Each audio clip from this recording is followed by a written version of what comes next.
From the world of politics to the world of business, this is Balance of Power.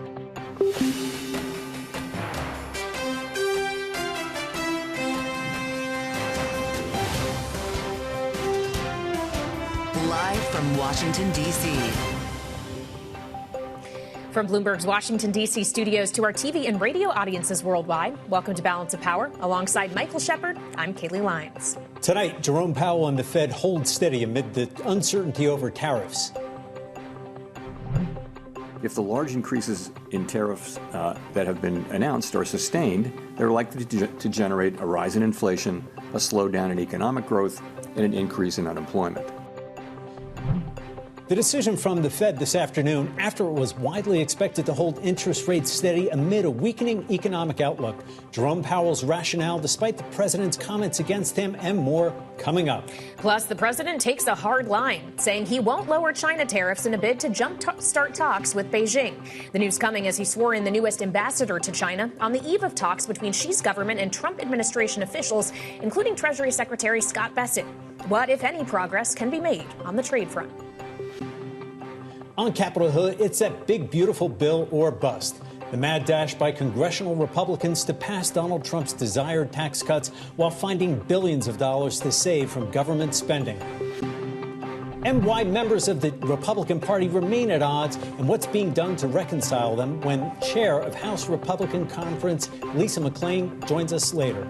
And the threat of escalation between two nuclear powers, the dangerous back and forth between India and Pakistan following an April attack that left 26 dead in Kashmir, India's retaliation, and Pakistan's threat to respond. We'll have the developments, context, and analysis up ahead. But we begin on this Wednesday with today's Fed rate decision. And joining us now with more is Bloomberg's Michael McKee here with us in our Washington, D.C. studio. So, Mike, the Fed essentially, once again, was hinting towards stagflation, warning about risks to inflation, but also risks to employment. It's both sides of the dual mandate. And did we get a clear answer from the chairman as to which side they're going to be first to respond to? We got a clear answer, but it wasn't to which side. He referred back to the Fed's statement of its monetary policy guidelines, which say they will always look at which part of the mandate is farthest away from where it should be and work on that first. The question then became, which one do you think is going to be farthest away? And he wouldn't say because they really don't know. I do think that it was a very surprising afternoon in that we didn't get a Trump tweet on the fact that the Fed stayed in one place and said that the danger of inflation and unemployment is rising, which made Trump mad when Powell said that in Chicago a couple weeks ago. Well, Mike, the day is young for a Truth Social post, as we all well know. But we also did hear the Fed chair address that question. He said he didn't think the Fed needed to be in a hurry when it comes to making a move either way on interest rate policy. But there is someone, of course, at 1600 Pennsylvania Avenue who really does want to be in a hurry. Tell us about that. Well, he can't, the president can't do anything about it. He can't force the Fed to cut interest rates. But any president wants lower interest rates. Donald Trump is just much more vocal about that and kind of crosses the line on a regular basis. But the Fed's view is the economy is still growing pretty well. The contraction in the first quarter GDP was a kind of a technical issue that you look beyond. Inflation has been coming down, and we're still seeing unemployment at a low level. So why move interest rates if you don't know which way you're going to have to go? Better to be behind than to be too early the wrong direction. Bloomberg's Mike McKee, thank you. Today at the White House, President Donald Trump was asked whether he would pull back any of the China tariffs ahead of this weekend's trade talks in Geneva. Let's take a listen. China says in order to have substantive negotiations, you have to bring down your 145% tariffs. Are you open to pulling back your tariffs in order to get China to the negotiating table? No. Joining us now with the latest from the White House is Bloomberg's Jordan Fabian. Jordan, we've heard a lot from the president about China and tariffs over the past month or so. But what does this set Jamieson Greer and Scott Bessent set them up for as they head to Switzerland for talks with the Chinese counterparties? Does this put them in a better negotiating position or perhaps a worse one? Well, it certainly shows how wide the gulf is between the U.S. and China. And I think in Trump's mind, this is an effort to gain leverage on China by saying, we can wait it out. We're going to take a hard line.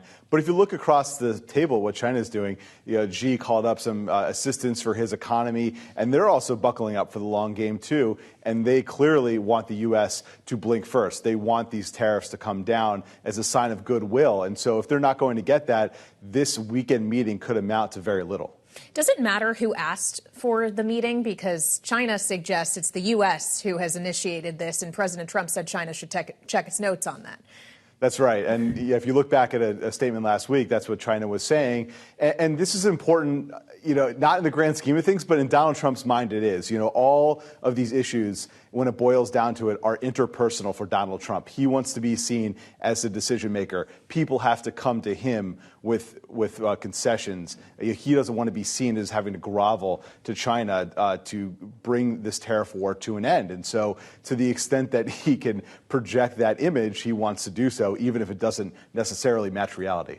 All right, Bloomberg's Jordan Fabian covering the White House for us. Thank you so much. Now, we're also learning this afternoon that the Trump administration is planning to rescind Biden-era AI chip curbs as part of a broader effort to revise semiconductor trade restrictions that have drawn strong opposition from major tech companies and foreign governments. And this is all according to people familiar with the matter. And Michael Shepard himself is very familiar with this reporting. He actually was just publishing it to the terminal just over an hour ago, and it moved the markets, whether you look at NVIDIA or the Philadelphia Semiconductors Index. Mike, what exactly do we need to know here? Is this giving NVIDIA exactly what it wants? Well, this is giving NVIDIA what it wants, but it's giving foreign governments like the United Arab Emirates and Saudi Arabia what they want to. A number of countries had felt left short by these curbs because they were having to meet stricter security requirements to be able to gain access to chips needed for artificial intelligence. And a number of these countries, including Saudi Arabia and the UAE, have big ambitions for artificial intelligence on their own, and they need access to all this computing power.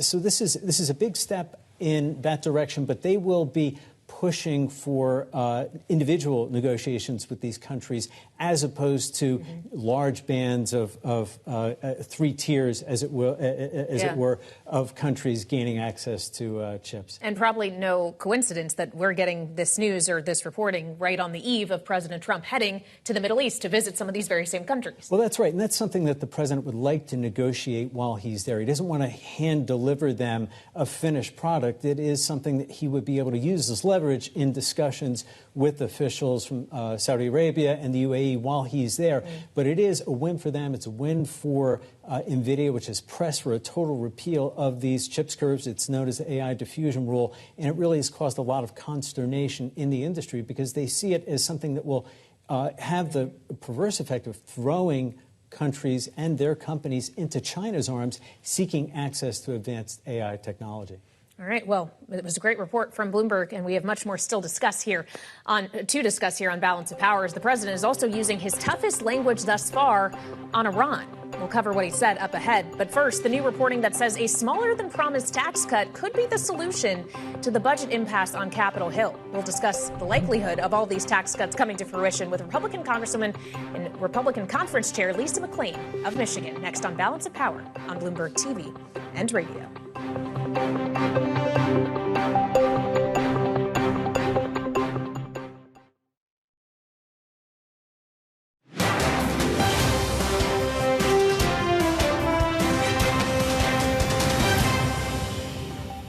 We know that they want to slash Medicaid, not because of waste, but for one reason, and that is to give tax breaks to the wealthiest people in this country. They use excuses because they just want to slash the budget. And they don't come up with anything specific, nor do they come up with specific solutions how to end waste. But there are obviously places that can be cut throughout the budget. But you've got to be careful. You've got to use a scalpel, not a chainsaw. Senate Minority Leader Chuck Schumer yesterday here on Balance of Power on potential cuts to Medicaid, a major sticking point in Republicans' budget reconciliation effort currently underway on Capitol Hill. And that's where we go now. Republican Congresswoman Lisa McClain of Michigan, chair of the House Republican Conference, is joining us live from the Hill here on Bloomberg TV and radio.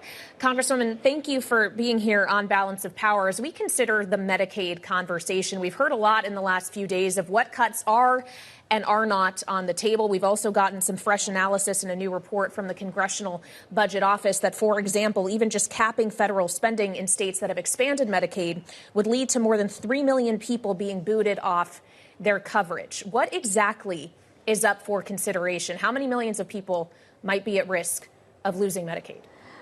Well, one, our goal is not to slash Medicaid. So I think we need to get the premise right.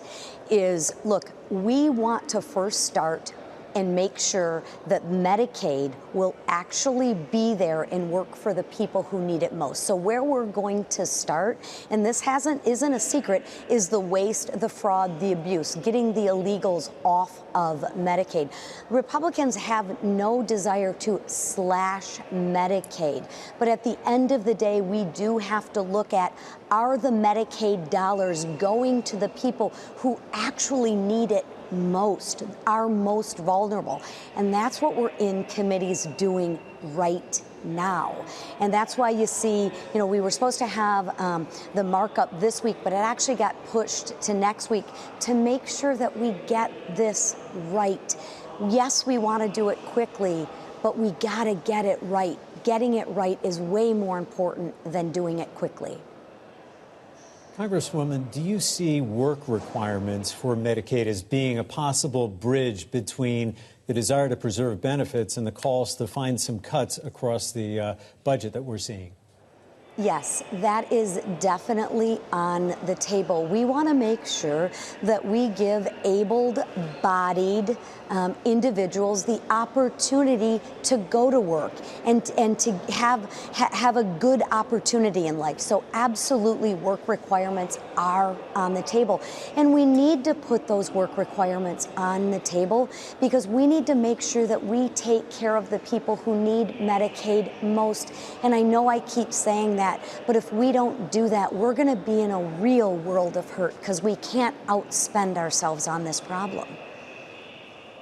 Well, we were hearing about Congress's spending from the Fed chairman, Jerome Powell, in his news conference earlier today, Congressman. He didn't want to weigh in on the fiscal situation, but he did, of course, have to field many questions about the current economic outlook, especially under the consideration of tariffs. You sit on the Financial Services Committee, and I wonder if you agree with the Fed's view that it has the room to wait and see here, that they do stand pat on rates for now, even though President Trump has suggested a rate cut is necessary immediately.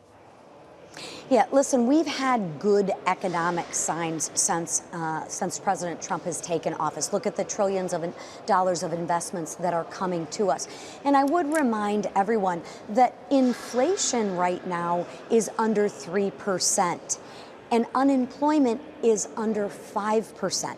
Those are decent, respectable numbers. We're not talking about the Joe Biden era inflation where it's, up over 9%. So everything is a little bit stable, more stable right now. Is there uncertainty because of the tariffs? Absolutely. Let's be honest about that. But President Trump continues to make more and more deals to balance the trade and get more investment and more jobs back to America. That's what he ran on, and that's exactly what he's doing. So I am actually optimistic about the tariffs and the trade and the economy right now. But Congresswoman, we have seen some concerns expressed about the impact of those tariffs. And from your district, looking across the St. Clair River, you can see right into Canada. What has been the impact locally of the tariffs, especially on autos and auto parts? And what are you hearing from your constituents? Yeah, what I'm hearing from my constituents is probably a little bit different than the liberal media has been talking about. My constituents, heavily manufacturing, heavily auto, they view these tariffs as a positive thing. They view the tariffs through the lens of job creation. So they are excited that they believe that President Trump will bring more manufacturing jobs back to our state. Because right now, Michigan ranks number 3 behind California and New York in manufacturing jobs lost to our state. That's why we lost a seat in Congress. We've had so many jobs leave our state that actually my constituents are excited because they think President Trump is actually going to bring jobs back to our state. Do they feel, though, that their wages are going to keep pace with any cost increases we may see as a result of tariffs, or are they counting on the tax policy that your chamber is currently working on, Congresswoman? Because if it's just an extension of tax cuts that are already in existence, that isn't necessarily going to translate into more money in any Michigander's wallet.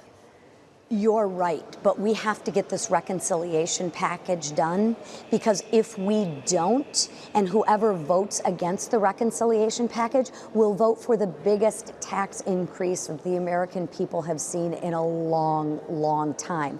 So one, we have to get that done. They are confident that their wages will increase, right? And there'll be more jobs, which is also a very positive thing, especially to people in my district who experienced a lot of layoffs under the last administration. Congresswoman, we'd be remiss if we didn't look ahead to 2026 in the Senate. Do you have any designs on running for the Senate seat? Mike Rogers, your former colleague, has announced his intention to give it another shot. How about you? I am happy being where I'm at in the House. I mean, I am the number 4 person in the House of Representatives, the highest ranking woman in leadership, and I love what I do. So I'm happy right where I'm at. And Congresswoman, would you endorse Mike Rogers then if you're not going to jump in yourself? I'm going to let the field play out a little bit and see who everybody gets that gets in. So right now I'm kind of staying out, but I'm keeping my options open. Republican Congresswoman Lisa McClain of Michigan, thank you so much. Coming up, a look at the economic implications of today's Fed rate decision with Danielle DiMartino Booth of QI Research. Next on Balance of Power on Bloomberg TV and radio.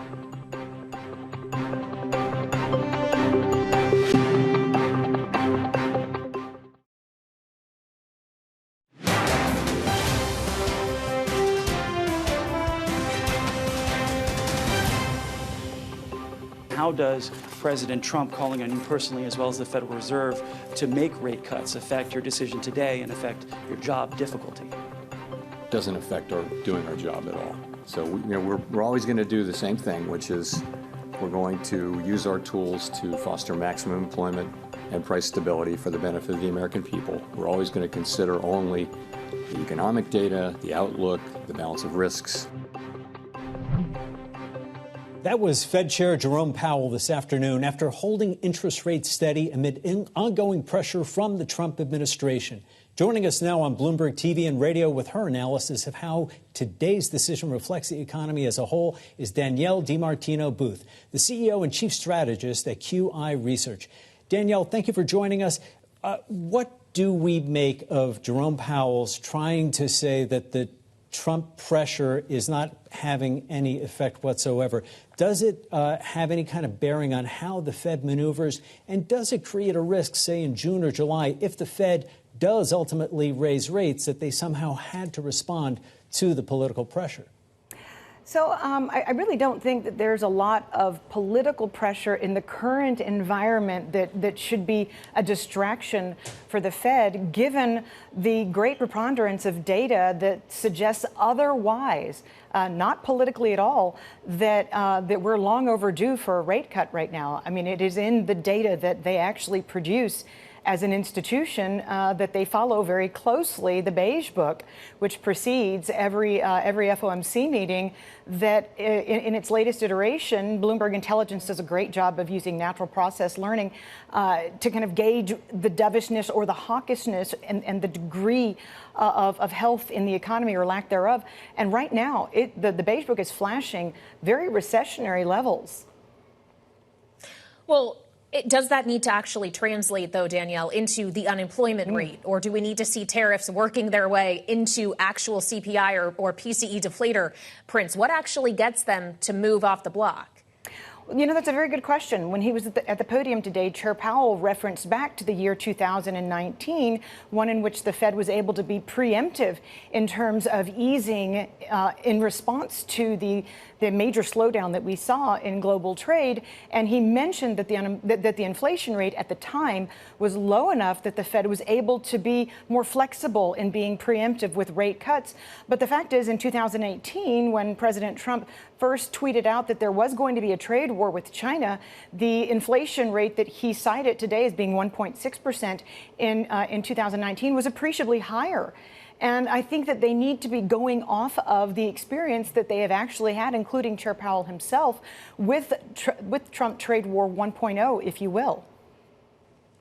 Danielle, put another way, which will come first? Will it be inflationary pressures that we see, or will it be increasing losses in the job market? And then how does the Fed respond? You're clearly in the camp of addressing the unemployment side of the question, but what do you think you will see first? Well, inflation is an even more lagging economic indicator than unemployment is. And what we know, using the BCY Go function, that's a bankruptcy function on the Bloomberg terminal, is that for the entire month of April, there were 7 large bankruptcies clocked for that entire month. And we're 7 days into May, and we've already seen 6 just in the last few days, with Weight Watchers being the most recent one. But again, the entire month of April's distress has manifested just here in the first few days of May. Of course, bankruptcies are followed by layoffs, and that tells you, in addition to the rapid pace of increase in layoffs announced by Challenger Grain Christmas, that with big bankruptcies right behind it, that we're going to see the unemployment rate rise before we see that further lagged effect come through in the inflation metrics. The good news is Chair Powell today said that they could act quickly if need be. Well, but we know monetary policy does operate with a lag as well, Danielle. And is there a chance that even just the rate mechanism manipulating interest rates isn't enough to avert a recession or to stall any rise in the unemployment rate, that it might not work this way this time around? So, Kayleigh, to your point, I think that right now we are kind of playing with fire. The central bank is playing with fire.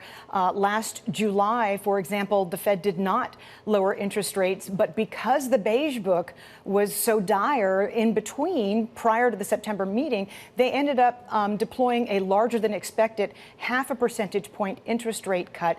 Today, with a more dire, again, read from the Beige Book, they chose to do nothing. I was quite surprised by that because, again, this is some of the data which Chair Powell said back last September. That's some of the data that they follow the most closely because it spans the entirety of the 12 Federal Reserve districts. Right. All right, Danielle, great to have you on the program. Danielle DiMartino Booth, CEO and Chief Strategist of QI Research, joining us on this Fed Day. Thank you so much. Coming up, Pakistan says it reserves the right to retaliate after India launched targeted strikes, signaling the potential for further escalation between the nuclear-armed rivals and the president's new threats against Iran as well. We'll discuss it all with Natasha Hall of CSIS next on Balance of Power on Bloomberg TV and radio.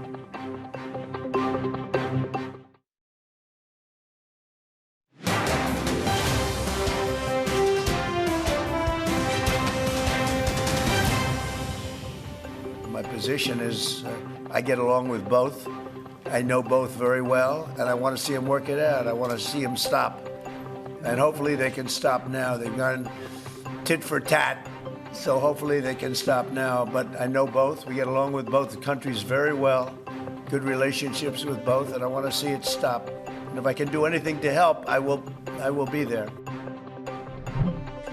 President Trump earlier today discussing the escalating conflict between India and Pakistan, with Pakistan now signaling potential retaliation is coming after Indian strikes against multiple targets overnight that were conducted in response to last month's deadly attacks in Kashmir. And joining us now with the latest here on Bloomberg TV and radio is Bloomberg's Eric Martin. So, Eric, obviously we're talking about two countries that do have nuclear arms here. How great is the potential for further escalation, and what is the U.S.'s role in averting it? Well, Kayleigh, absolutely this is an area of concern. This is a conflict over Kashmir that we've seen play out over almost 8 decades now. As the president just said, these are two countries that have been fighting for a long time. As you mentioned, two nuclear powers. And so this attack in Kashmir that left a couple of dozen civilians killed last month that India says is a result of Pakistan's support for terrorism. It's an area and it's an issue that has a big risk of conflagration and of escalation. And so certainly we've seen the Secretary of State involved here, as well as the President voicing their hope that this will be quieted down and that those be resolved as soon as possible. Eric, how does the president's relationship with India's leader, Narendra Modi, play into this? They have a famously close tie and close connection. Does that bode well for maybe containing this conflict? Well, certainly we saw with Modi's visit to Washington and standing there next to President Trump earlier this year, one of his first visitors in the second term. One would hope that that relationship will help to contain things because, again, this was India that attacked and they say in response to the support for terrorism, but attacked what they say were Pakistani or were terrorist camps in Pakistan's territory. Pakistan saying highlighting the impact on civilians, shooting back at Indian planes. But hopefully, as the president said, this can be now contained. Bloomberg's Eric Martin, thank you. Joining us for more is Natasha Hall, Senior Fellow of the Middle East Program at CSIS here in Washington. Natasha, we have to ask, does this situation look like it runs the risk of getting further out of control? It's flared up in the past, but what are we looking at? Is this time different in any way? Well, I think the lesson that we've learned more broadly across the world in the past few years is that frozen conflicts don't stay frozen for long, especially in this sort of multipolar world that we're looking at. So I think the potential for escalation is pronounced. We're looking at two nuclear powers, although the fact that they are two nuclear powers also portends hopefully the quick end to this because everyone knows what the dangers potentially are here. So it is wonderful that, President Trump has good relationships with both sides, could potentially de-escalate here. But again, this sort of tit for tat, no one knows where it could potentially go. So it's very, very important for that to happen immediately. Well, Natasha, as you talk about frozen conflicts not staying frozen for long, I wonder if you think this newly agreed truce between the U.S. and the Houthis is going to last for long. We heard about it from President Trump in the Oval Office earlier today. This is what he said. We had a very good outcome with the Houthis, and we honor their word. I mean, they made a commitment, and we dealt with other countries that were close to them and their surrogates. And we honor all of their words. We'll see what happens, but I think, I believe that hopefully that's over with, and they'll leave the ships alone. Hopefully that's over with, Natasha. Do you buy it? One would hope. I mean, this has been an ongoing war, a fragile country for many, many years now. But I think if there's one thing that we've learned, it's very difficult to deal with this indigenous group, the Houthis, militarily in such a mountainous, craggy landscape like Yemen. It's been about 2 months since the escalated U.S. campaign on the Houthis, 1,000 airstrikes, and we haven't really seen any kind of diminishment of their capacity to attack either Israel or U.S. ships. So I think this is also, an admittance of that on the part of the U.S. administration, that potentially political, diplomatic maneuvers will get them further than continued military escalation. Natasha, the economic stakes are not small in this either. Since 2023, global shipping has been routed away from the region, and it's one of the reasons that President Trump has pursued the Houthis so aggressively to try to restore some order to that region. What will it take to get shippers to return to this area? Is this ceasefire going to be enough? Yeah, I think some have, but the proof will be in whether or not there is stability for the foreseeable future in the days and weeks ahead. Because we did see ongoing tit-for-tat attacks between Israel and the Houthis. The Houthis in Yemen, of course, is logistically a bigger challenge for Israel to hit. It's about 2,000 kilometers away, so we're not talking about southern Lebanon here. But I think that shipping companies, insurance companies need to be assured, and that will only happen with time. But to date, I think we've seen a lot of escalation in the past 2 months. So we're going to have to see, more stability in the weeks ahead. And I don't know if that's going to happen at all, given sort of threats against Iran, who is backing the Houthis, in fact. Well, that's what I want to ask you about, Natasha, is the degree to which the U.S.'s ongoing or attempted conversations with Iran factor into all of this. President Trump earlier this afternoon was speaking on the Hugh Hewitt radio program and had arguably his toughest comments yet for Iran when it comes to making a deal with the U.S. This is what he said. I would much prefer a strong, verified deal where we actually blow them up, but blow them up or just de-nuke them. But there are only two alternatives there: blow them up nicely or blow them up viciously. I'm not sure how you would define blowing up nicely, Natasha, but do you see a prospect for a real, and to use his words, strong, verified deal here? And how akin could it look to the one that was struck during the Obama administration and Trump walked away from? Yeah, that's a good question. I think Trump would be happy to see some kind of JCPOA. That was the original deal 2.0. But the question, I think, is if Israel would be happy with that, and certain other members of the Trump administration. We saw J.D. Vance talk about how no country has a civilian nuclear program. Well, that's not actually the case. There are quite a few countries that have civilian nuclear programs. So, you know, it sort of remains to be seen in the Trump White House whether or not they will go along with those in the administration that align more fully with Israel, or others like Witkoff and I think others that are more willing, more open-minded about getting to a deal quickly that is better for the region and I think global stability more broadly. Natasha, does this mean that the U.S. bombing campaign, which was stepped up under Donald Trump, was effective? Did it work? Is this what drove the Houthis to the table, to this ceasefire? Yeah, that's a good question. I mean, I think that we've seen a lot of temporary ceasefires in recent months, and I think President Trump should get the credit for many of those. But the problem is many of those have wound down, whether it's Ukraine or Gaza or Yemen. And the question is whether or not the U.S. has the stamina to uphold these ceasefires over the long term, because that is not what we've seen in recent months. And we really need to see a return to that.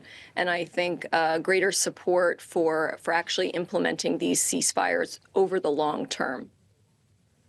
Well, as you raise Gaza specifically, do you see a near-term prospect for a resumption of a ceasefire between Israel and Hamas?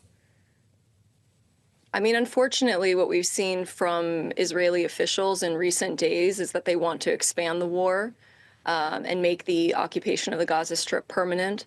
We've also seen Israeli officials talk about a window of opportunity on this 3-day visit that President Trump is taking to the Gulf.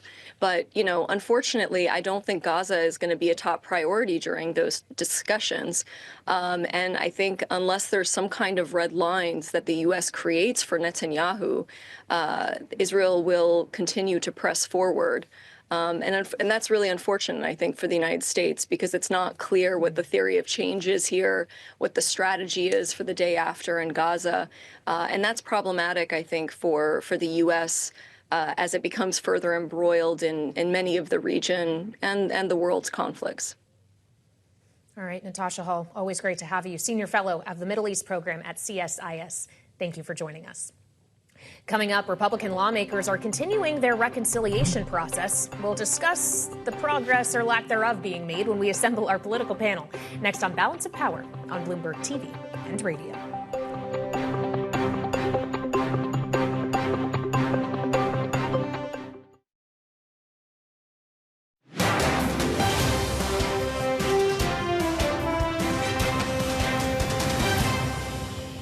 What about the long-term debt?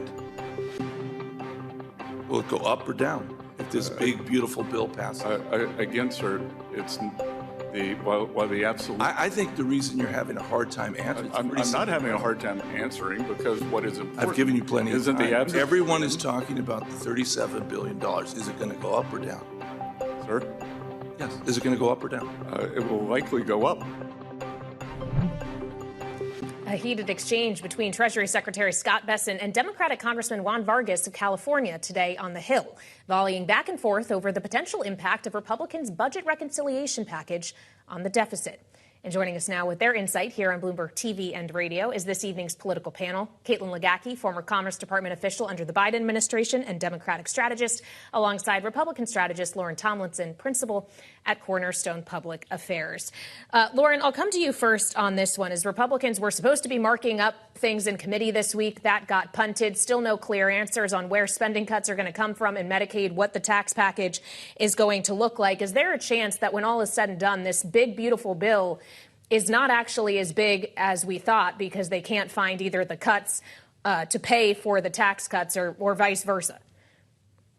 Yeah, I think we might be in a situation where they pass a bill that includes some cuts, not as much as we were anticipating, but it's coupled with tax cuts that do add to the debt, which then is going to spur a conversation that Republicans will make of, well, we need to ramp up the activity of the economy, ramp up tax revenues from a booming economy, and then that will make up the difference. That's what I foresee, because what you've seen coming out of the House members as they've been talking about this all week is they're not willing to touch Medicare or Medicaid the way that they were initially discussing.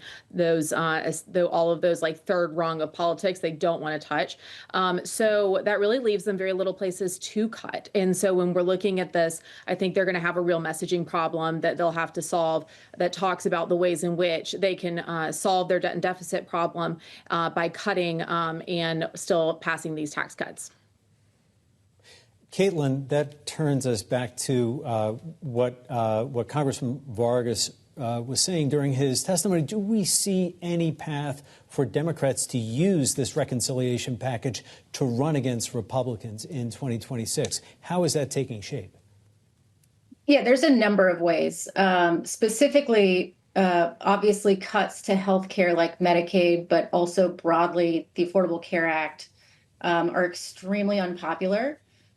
We also are expecting them to make cuts to important programs, whether it's at the Department of Education or other entitlement programs. These are the reason these programs are entitlements and they're hard to cut is because they're popular. And frankly, we're at a point where if there was easy money to cut from the budget, we would have done it by now. And so that's what's challenging about this specific scenario for Republicans, especially because a lot of these services and programs that are actually on the chopping block are important to their constituents. And so it's a really challenging situation, both in terms of raising the deficit, cutting taxes for corporations and the wealthiest Americans, at the same time that you're making it harder for everyday Americans to get by. So I think it's a really challenging environment for Republicans. And I think politically, Democrats will be able to point to this priority setting that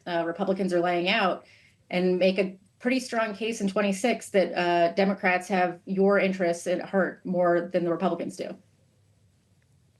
Well, Lauren, when we consider the kind of messaging of Republicans around this, especially when it comes to comparing current tariff policy with potential future tax policy, there is this idea that, yes, there may be a sting from tariffs, but don't worry, we're going to cut your taxes, except mostly it's not further tax cuts. It's just an extension of tax cuts from 2017. So most people won't actually see their take-home pay changing. And I wonder if you see that as kind of messaging that ultimately will backfire if people are expecting a different number to show up and it doesn't. No, I don't think so. I think the greater problem or potential peril with tariff messaging is that while the administration is being super aggressive about their tariff messaging right now and making sure that they want to right the trade deficits and bring domestic manufacturing home, and this idea that we can onshore these jobs again, that we can make these products here, they also haven't been laying out a plan for companies to have the certainty to do so and an off-ramp to bring those jobs home, to manufacture these things home. And so there is potentially a gap, and I say a gap because this might impact the midterms, not necessarily Trump's total 4 years in office, but certainly the midterms, it's a concern because there won't be a time in which the companies will be able to ramp up manufacturing quickly enough in order to secure those supply chains. A very small example for you is the Department of Energy has had this pause on grant making for critical mineral companies, and so ramping up our domestic capabilities to have critical minerals produced and processed, mined in the United States, because they haven't ramped that up because there's no federal support for that. Companies are kind of in limbo, and there's no way that they can mine or produce critical minerals to the scale in which the tariffs and the reciprocal bans that China has put on place would allow us to have secure critical mineral supply chains in the immediate future. That's a very specific example, but you can see that across industries where there isn't necessarily federal policy that's supporting industry as we transition into a tariff future. So I think that's actually the bigger problem, not necessarily the messaging that we want manufacturing to be brought home, that we want all of these capabilities, that we want secure supply chains, that we want to distance ourselves from China and being so reliant on Chinese goods. I think that works in a political sense. It's just the timing will be tricky for them to manage. Speaking of China, while testifying before the House Financial Services Committee earlier today, Treasury Secretary Scott Bessent shared details of the impending trade talks with Chinese officials that are set to begin this weekend in Geneva. Let's have a listen. I will be going to Switzerland, and the negotiations will begin on Saturday. The trade negotiations will be led by myself and Ambassador Jameson Greer, and USTR. And what about Pete Navarro? Sorry? Peter Navarro. He will not be joining us in Geneva. Caitlin, we're learning now that the president is sending Scott Bessent and Jameson Greer to Geneva to meet with Chinese officials. What signal does that send to China about the seriousness and the desire to get a deal done? And what will China try to get out of these talks? I mean, it sends the signal that we're sending the adults in the room, which I think is a positive sign. However, I saw reported that the president also said today that he's not willing to back down from the 140% tariffs on Chinese goods. And so, you know, he is unpredictable. He views this type of unpredictability as a negotiating strategy. And so I would expect that the Chinese are very skeptical about the seriousness of the conversation until they get in there. I think they know that they have to expect anything can happen. But it's not good for either of our countries to have this increasingly escalating trade war. And so my personal hope is that our side is going into this with a serious proposal and that the Chinese are willing to hear it, because, you know, the costs that American families are about to incur on everyday goods are exorbitant. And it's bad for our economy. It could drive us into a recession. And so I really do hope that there is a serious strategy at play. And I know that Secretary Bessent, while I may not disagree with him on a lot of things, he is perceived as a serious person, both globally and within the financial community. And so I hope he goes with a serious offer. In the last minute that we have here, Caitlin, what will China be demanding as part of this? Will they be looking to throw Taiwan, tech export controls, and other issues on the table as well?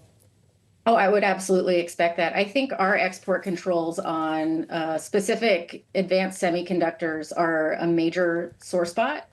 Obviously, China is working feverishly to catch up with us and make sure that they're building out their own domestic supply chain. But you know, the export controls we've put on a lot of technology, a lot of semiconductors, is significantly hampering their ability to do that. I also think they're really going to ask us to bring down some of these tariff rates. And so the question is, what is negotiable and what is non-negotiable? But I would not be surprised if China comes to us talking about AI and talking about chip export controls as well. Caitlin Ligocki and Lauren Tomlinson, thank you. This is Bloomberg.